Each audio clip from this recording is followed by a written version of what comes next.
بسم الله الرحمن الرحيم وادي السلام أردي مقعيوا مع عبد القادر حسن عوالة هنقادرنا chapter كأني تبنات ومقعيس اللي يراهدو ماتر بنقادرنا chapter كأنه ماتر chapter content chapter كوحيابها وككومية هي أما غيبها وchapter كوككومية chapter كوحيابها وككومية وحكم ذا ماتر بككومية هي وحكلو وككوبية هي أيسيد وحكلو وككوبية هي بيس وحكلو وككوبية indicators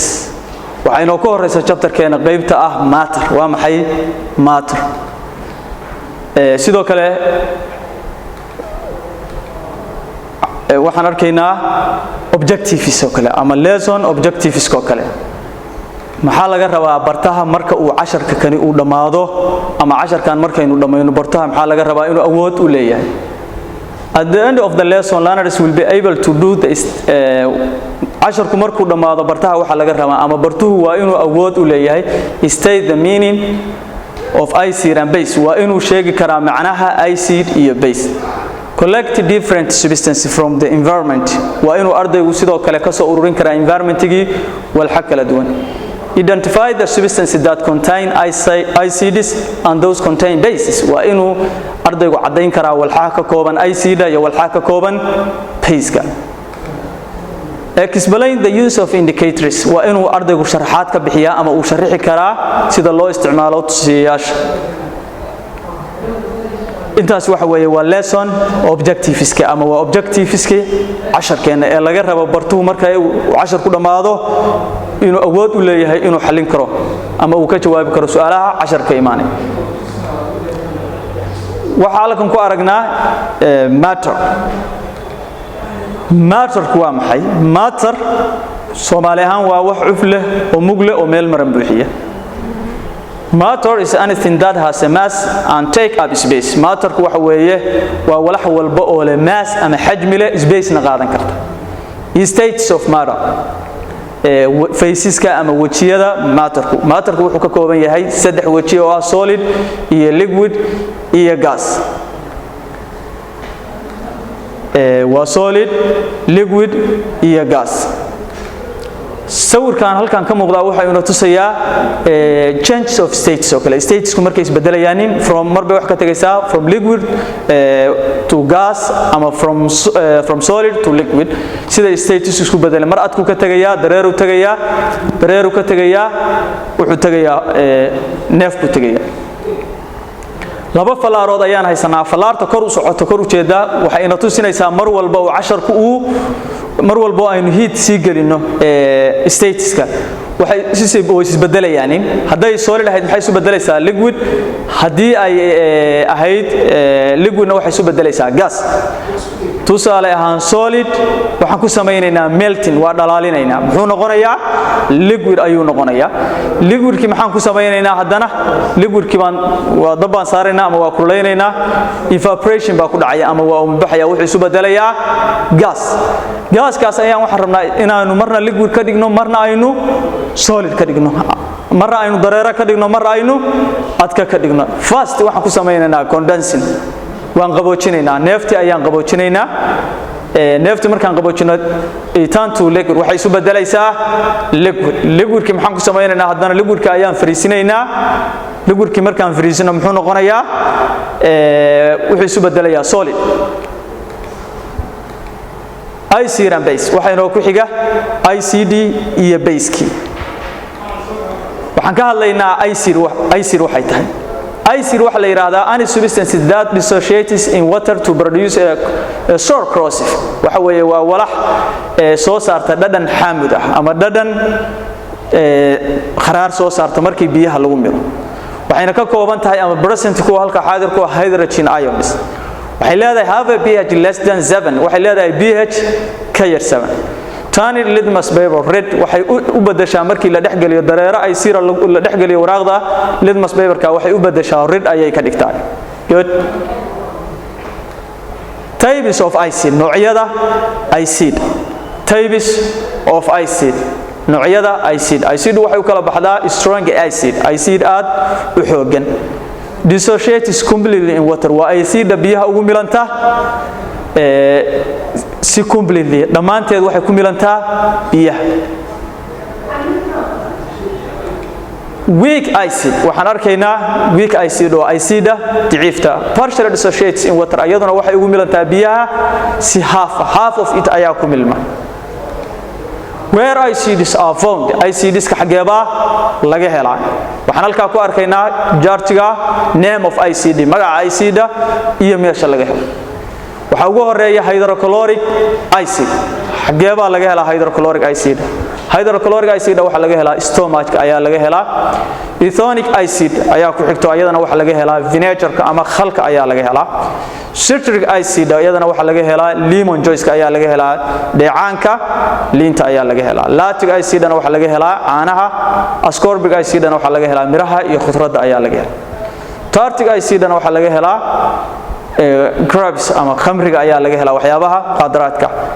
tonic acid waxa laga helaa tiiga ayaa laga helaa oo shaha ah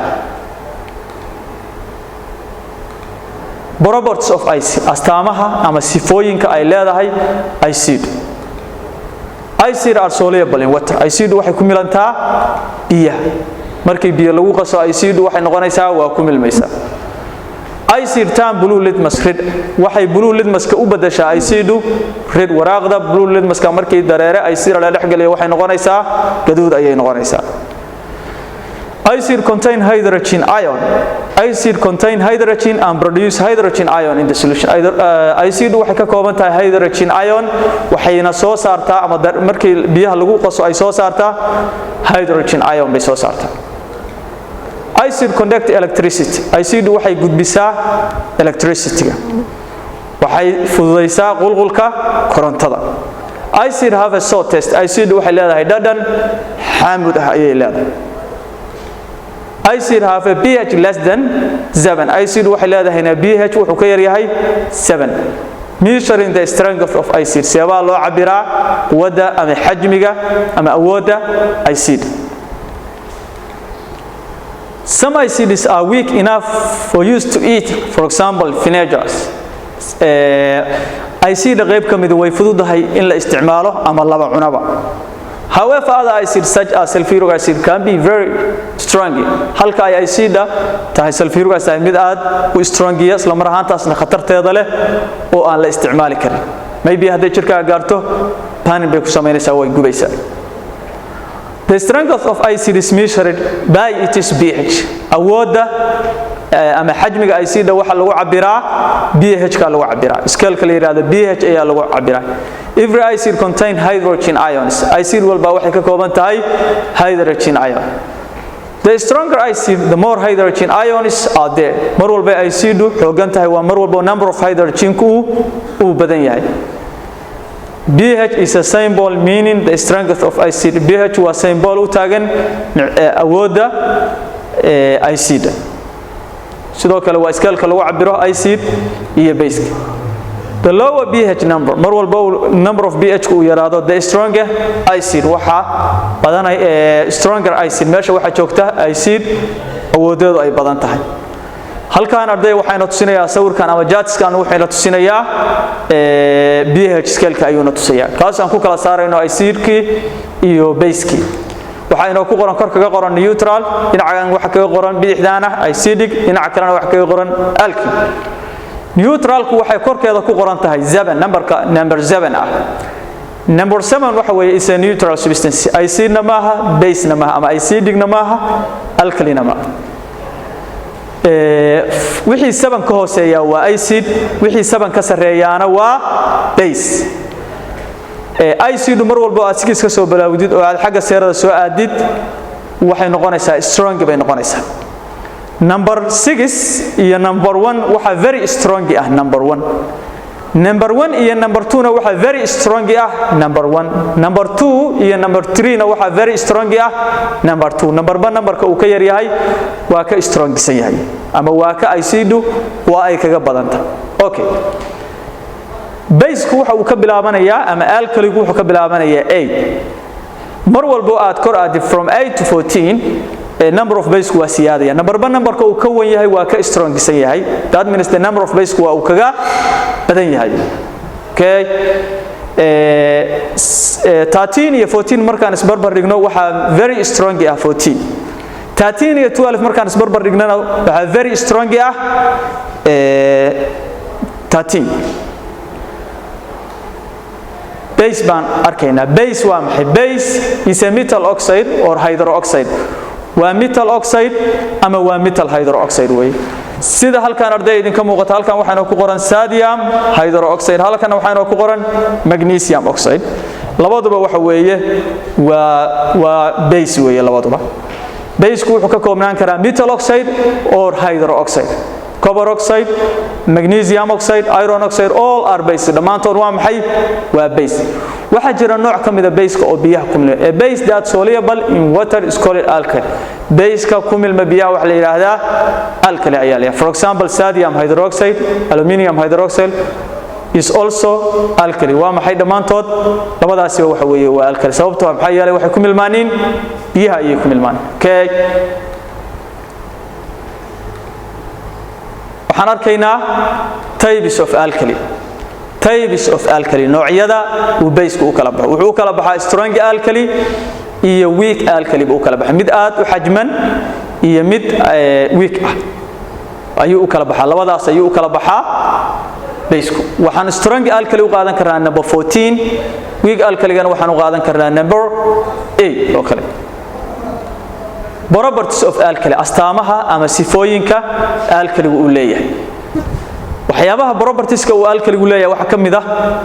alkali are soluble in water alkali are soluble in water alkaligu waxa uu ku milmaa biyaha tan ku xigta waxa weeye alkali tar red litmus blue alkaligu sidoo kale waxa uu red litmus paper-ka u bedelaa blue ayuu ka dhigaa alkali have a pH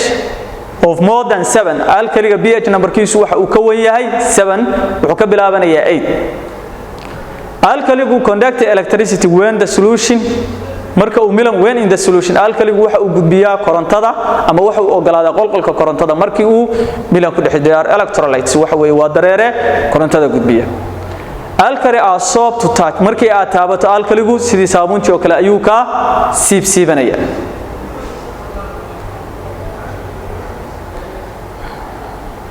name of alkali iyo chemical formula waxaan ku arkaynaa alkaliga magaciisa iyo chemical formuladiisa sodium hydroxide chemical formuladiisa waxa weeye water waa NaOH way waxa la yiraahdaa sodium hydroxide potassium hydroxide waa maxay waa K wax loo soo gaabin karaa ko waa KOH ammonium hydroxide ayaduna waxa weeye waa it is the only weak base waa base ka kaliya ee weak calcium hydroxide ama lime water baa la yiraahdaa ayaduna formuladiisu waa C bracket OH banaankana waxa kaga dhufsan laba ayaa kaga dhufsan neutralization reaction waxaan arkaynaa neutralization reaction ku waa maxay neutralization reaction ku waa reaction ka u dhaxeeya wuxuu dhaxeeyaa acid iyo metal hydroxide buu dhaxeeya markii la isku daro maxaa dhacaya waxa soo baxaysa salty and water ayaa soo baxaysa sulfuric acid ayaa waxaan ku darnaynaa copper oxide maxaa soo baxay copper oxide plus water ayaa soo baxaya ama hydrochloric acid iyo sodium hydroxide ayaan isku daray waxa soo baxaya sodium chloride plus water ayaa soo baxaysa indicators waxa la yiraahdaa waa tusiyayaal indicators waa tusiye indicator is the day that change the color waxa weeye waa tusiye ama waxa weeye waa shay kaas oo bedelaya ku tusinaya isbedel ku dhacay walaxda colorkeeda when it is put into acid or alkali markii la dhex dhigo acid ama base there are number of different indicators waxa jira tusiyayaal kala duwan for example litmus is an indicator that turn to red when acid is added to it tusaale ahaan litmus paper-ku waa walax ku tusinaysa markii acid la dhex dhigo inay u bedelayso litmus paper-ki red when it is put to an alkali turn to blue markii la dhex dhigo blue na maxay u bedelaysaa markii la dhex dhigo base na waxay u bedelaysaa ama alkalina blue ayay u bedelaysaa paperka indicator can be used in a solution waxa loo isticmaali karaa miran ahaan as a paper soaked in the solution and then tried waxa loo isticmaali karaa waraaqahaad ka bacdina maxay u sameynaysaa spots bay u sameynaysaa midabkiiba boodbooday hadhowdina kan ugu tiirada dheer ama ugu spot ka dheer ayaa wuxuu yahayna kan the most reactive ka halkan waxaynu ku arkaynaa indicatorski IC marka lagu daro maxay sameynaysaa phenolphthalein neutral color ka iyo base color ka ay sameynaysaa phenolphthalein baa soo qaadanay IC baan ku daray waxay noqonaysaa colorless ayay noqonaysaa neutral substance marka dhex galanaysaa faint pink waxay noqonaysaa midabka la yiraahdo faint pink base na waxay noqonaysaa dark pink methyl orange markaan dhex galno IC waxay noqonaysaa red neutral markaan dhex galno orange base kana waxay noqonaysaa orange litmus paper markaan dhex galno IC waa red neutral kana male base kana blue ay isu bedelaysaa okay exercise ardayda 10keena waxa ugu dameysa exercise ayaa ugu dameysa exercise-ka waxyaabaha laga rabo ardayga exercise-ka waxa kamid ah inuu define the following terms inuu qeexo erayadan soo socda sida inuu qeexo IC iyo base indicator-ki iyo inuu sheego properties of IC and base inuu sheego way aad iyo aad baa u mahadsantiin day assalamu alaykum